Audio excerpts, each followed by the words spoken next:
Hi! In front of me is CUBOT P50, and today I would like to show you how you can manage auto rotation on this smartphone.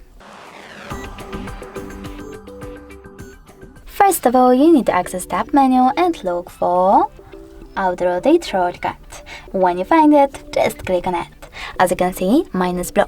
That means that auto rotation is now on, but you can always turn it off by choosing this same icon. If you wish to, you can go into settings as well and tap on display section.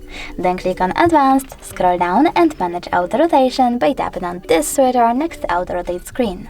If it's blue, that means that auto rotation is now enabled. If you want to disable it, click on the same switcher one more time. Thanks so much for watching. If you enjoyed this video, don't forget to leave a like, comment and subscribe. Bye!